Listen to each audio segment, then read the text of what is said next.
Welcome to Flashback to a Fabulous Future with Cheryl Johnson. Over the next hour, you'll learn how the past influences the future and how you can create a fabulous future for yourself. Now, here's Cheryl. Welcome to Flashback to a Fabulous Future. We are on a journey to understand the past so we can move forward into the future with focus and energy. Today, let's reflect on some echoes of the tumultuous decade of the 1960s. As we reminisce, ask yourself if we are experiencing deja vu. It was a bright and sunny day on November 22nd, 1963 at 12:30 p.m. when tragedy struck. Crowds had gathered along the streets, eager to catch a glimpse of the president. Kennedy's motorcade, with the top of his Lincoln limousine down, raced to Parkland Memorial Hospital. But despite their desperate efforts, the medical team pronounced the 46-year-old president dead at 1 p.m. Central Time. The news of his assassination spread like wildfire, and a collective gasp of disbelief reverberated across the nation. A generation of Americans would forever remember where they were when they heard about the president's assassination. It was a moment that transcended politics and geography. People from all walks of life were united in their grief, shocked by the sudden and senseless loss of their leader. The impact was not confined to the political realm. It seeped into the very fabric of society, leaving an indomitable impression on the American psyche. Within hours of the assassination, the nation was further gripped by a chilling twist of fate. By 2:15 p.m., Lee Harvey Oswald, a new employee at the book depository, was arrested for JFK's assassination. The tragic events of the day took an even darker turn when Oswald was also charged with the fatal 1:15 p.m. shooting of Dallas patrolman J.D. Tippit. The nation watched in shock and disbelief as the man accused of assassinating the president was paraded before them. 2 days later, on November 24th, 1963, the nation would witness another shocking act of violence. In a bizarre turn of events, Oswald, in the custody of law enforcement, was murdered by Jack Ruby, a local nightclub owner and police informant. The point-blank shooting occurred on live television, further deepening the sense of turmoil and conspiracy surrounding the president's death. The impact of President Kennedy's assassination on American society was profound and enduring. It marked the end of an era of innocence and optimism, giving way to an era of skepticism and cynicism. The nation mourned not only the loss of a leader, but also the loss of a vision for a brighter future. Kennedy's death sparked intense investigations, conspiracy theories, and a profound sense of loss. It ushered in a period of political turmoil and cultural change, with the 1960s becoming a decade of upheaval. The Civil Rights Movement, the Vietnam War, and the counterculture all gained momentum in the wake of Kennedy's assassination, shaping the course of American history for years to come. If not a flawless leader, no person could meet such ever-escalating expectations. JFK's assassination jars tragically because we mourn the potential as much as the actual deeds. Perhaps time would have seasoned bold vision with wisdom.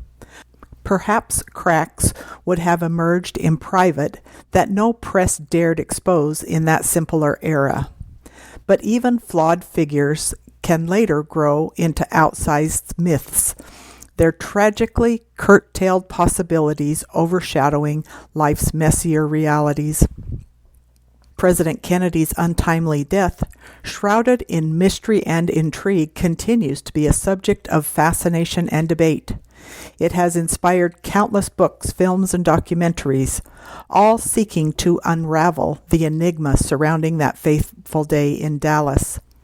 The impact of his assassination on society endures as a reminder of the fragility of leadership and the profound ripple effect of one tragic moment in time. Prior to those events, JFK had won a landslide election.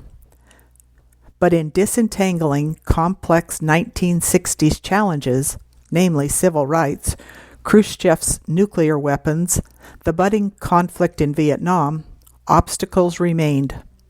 The failure of the disastrous Bay of Pigs invasion within months of his term embarrassed the administration. Tensions with the Soviets waxed and waned, Cuban Missile brinkmanship giving way to détente talks before catastrophe unfolded. Television, with its pervasive presence in nearly every household, intensified this maelstrom of transformation. Vietnam became the living room war due to its vivid depiction on TV screens. But there was also a living room culture war that brought a parade of hippies, yippies, blue-collar workers, revolutionaries, hedonists, provocative comedians, and boundary-pushing TV shows into homes during prime time and on almost a nightly basis. Robert Kennedy, meanwhile, continued his brother's legacy, championing civil rights while locking up organized crime figures as a senator and then presidential hopeful. But he too fell, not to the ballot box defeat, but another mad assassin, just as his moral leadership against Vietnam and poverty seemed poised to mend new wounds inflicted on the body politic. The dream theaters, now doubly darkened, reflected a country increasingly turning on itself over agonizing generational change long preceded. If bullets took the Kennedys, it was demons they tried confronting head-on that ultimately ripped 1960s social fabric apart and have yet to release their grip today. But destiny was not done with the Kennedys. The Chappaquiddick incident, a significant political scandal in American history, occurred on the night of July 18, 1969. Senator Edward Ted Kennedy, a prominent member of the Kennedy political family, was involved in a tragic car accident on Chappaquiddick Island in Massachusetts. Kennedy's car plunged off the Dyke Bridge into a tidal channel. While Kennedy survived, his passenger, Mary Jo Kopensky, a young campaign worker, tragically drowned. Kennedy failed to report the accident to the authorities for 10 hours, which led to significant public controversy and questions about his actions that night. The incident and the ensuing scandal greatly affected Kennedy's future political career. The long arc of justice in America reveals itself through contrast, the highs of progress ever shadowed by the depths opposing it. During the 1960s crucible of the civil rights movement, three competing visions collided to shape racial realities still evolving today. The righteous resistance of Dr. Martin Luther King Jr., the defiant radicalism of Malcolm X, and the reactionary racism of white supremacist groups like the Ku Klux Klan. King advocated nonviolent civil disobedience anchored in universal appeals to conscience, creating public discomfort that compelled change. His gift for oratory channeled anger into activism and fear into faith. King appealed to innate morality, not force, catalyzing campaigns like the 1955 Montgomery bus boycott and the pivotal 1965 Selma March. Through suffering servants exposing oppression's ugliness, he eroded excuses, allowing discrimination's perpetuation. Malcolm X resonated differently, aiming to lift up black communities through self-determination rather than white approbation. His blistering critiques of racist systems that created intergenerational trauma initially sought change through any means necessary. But after spiritual evolution during a pilgrimage to Mecca, he returned embracing strategies that empowered rather than scapegoated. Still, Malcolm X's analysis proved too searing for institutional America to lionize posthumously. Standing opposed were white reactionary extremists like the resurgent Klan. Beneath hoods and burning crosses, their terrorist tactics sought to ruthlessly suppress peaceful protesters and their sympathizers. Lynchings, shootings, and bombings tried creating climates of terror to stall activist momentum. Through the tangled legacies surrounding these figures emerge competing visions of America, one expansive, one bitter, and another seeking refuge in the past rather than confronting future change. King's enduring halo reflects his appeal to citizens' better angels. Malcolm X's notoriety, even in death, reflects challenging truths still simmering. Meanwhile, the Klan's diminished ranks reveal small victories over hatred's grimmest manifestations. This trio's tangled destinies offer insight into the winding road towards progress.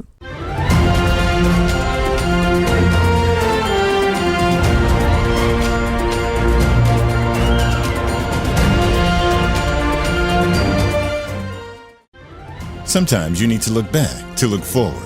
History is prologue.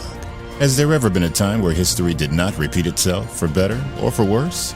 Listen to Flashback to a Fabulous Future, where we will explore ancient history, modern history, and personal history to see how we can use history to motivate and inspire you to create a fabulous future for yourself. The fifth principle of cooperative management is all about education. We rely on education, particularly historical education, to empower you. Flashback to a Fabulous Future with Cheryl Johnson. Weekly episodes available on demand on the Voice America Empowerment Channel.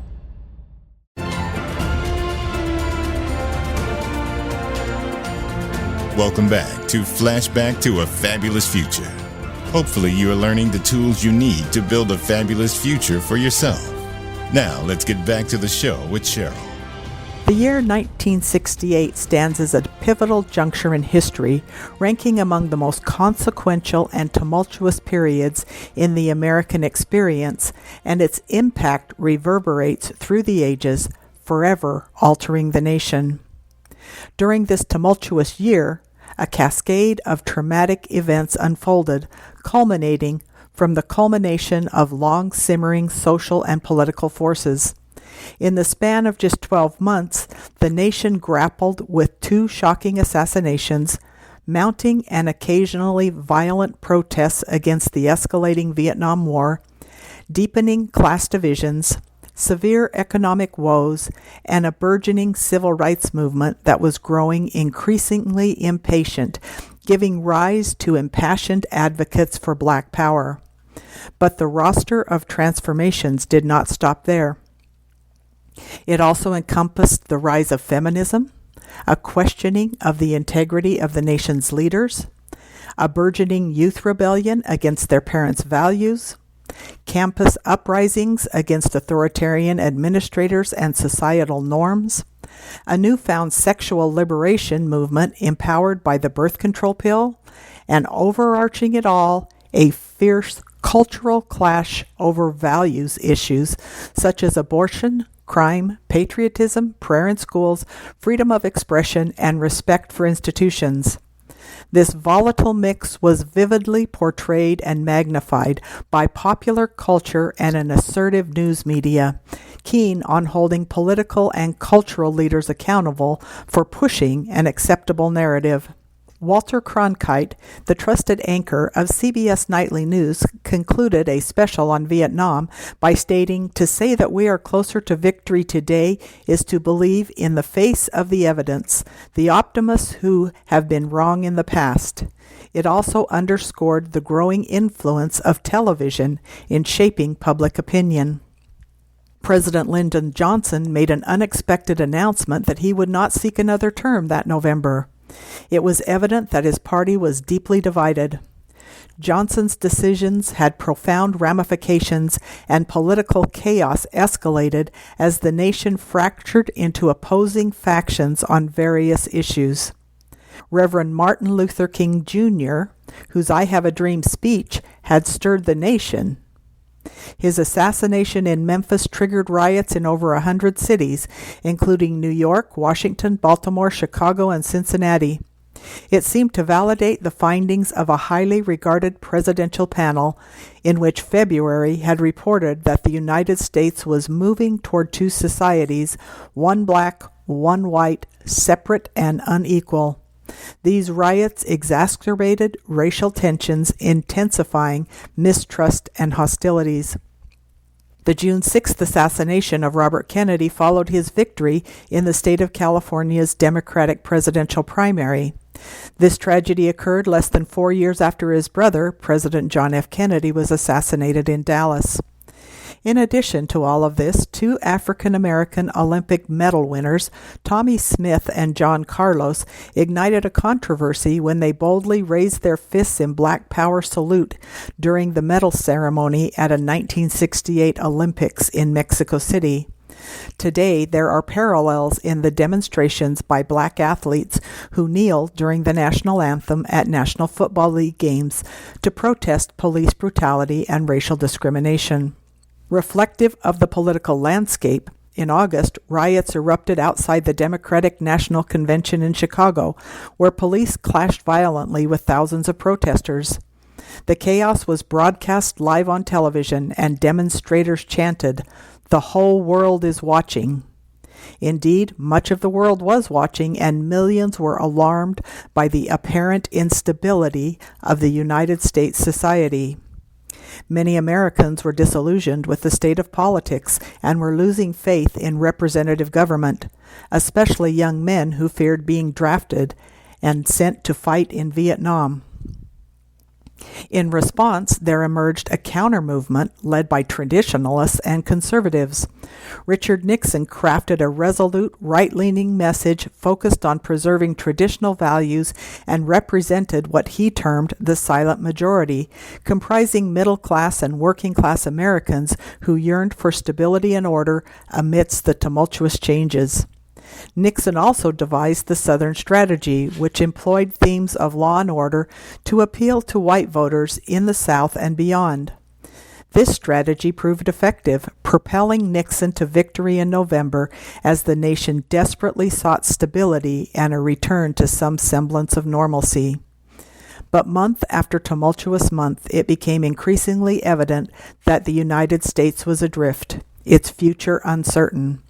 Amid growing concerns about violence and racial divisions, a profound generation gap had emerged between parents and their children, encompassing issues related to war, peace, race, gender, sexual freedom, religion, patriotism, and lifestyle.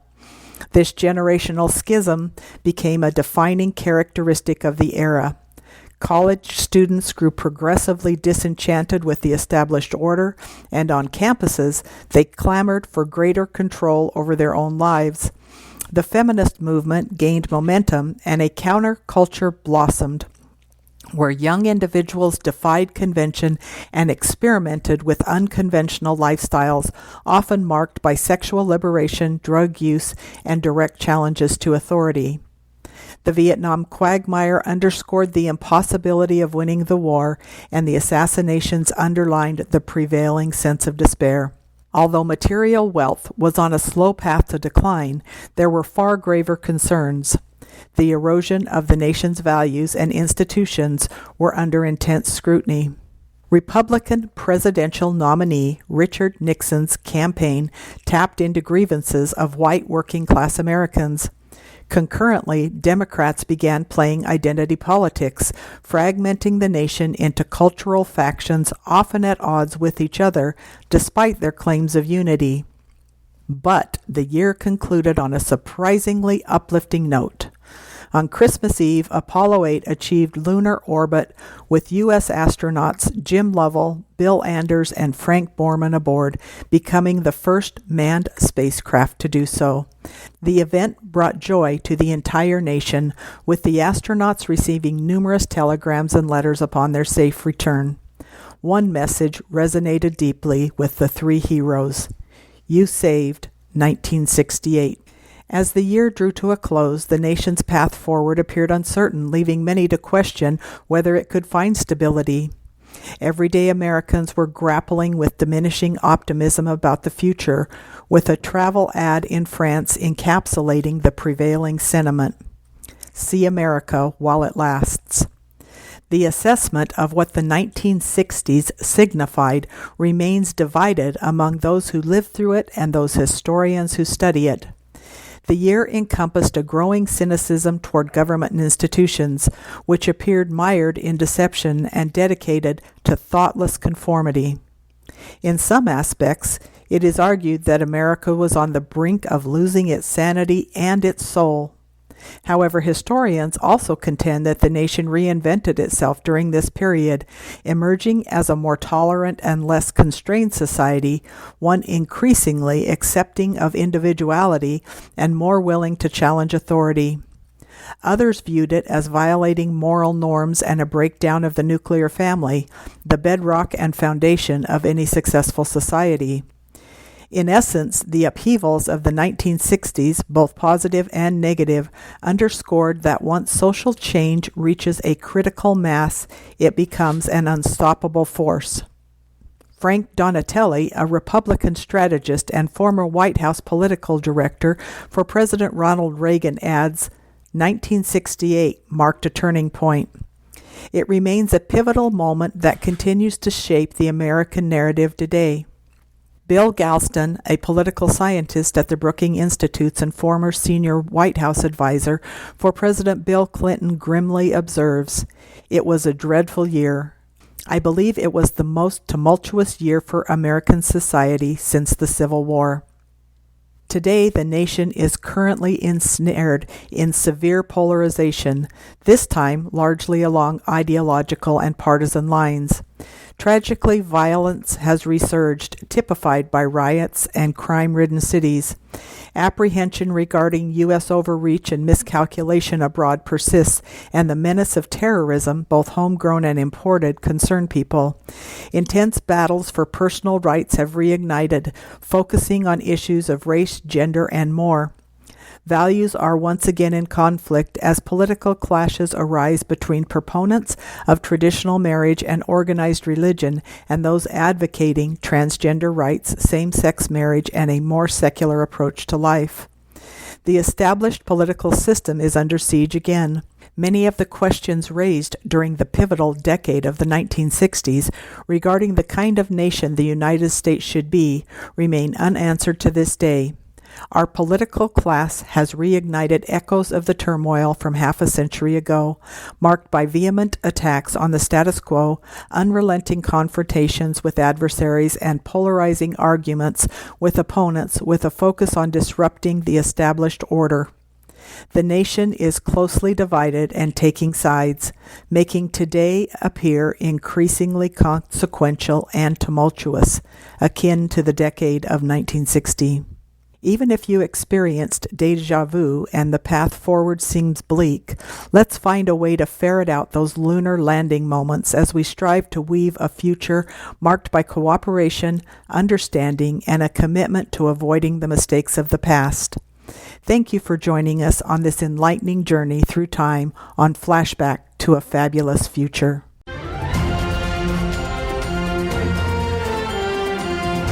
Thanks for listening to this week's episode of Flashback to a Fabulous Future. We hope today has helped you understand how the past influences the future and created the present. Until we talk again, have a beautiful week.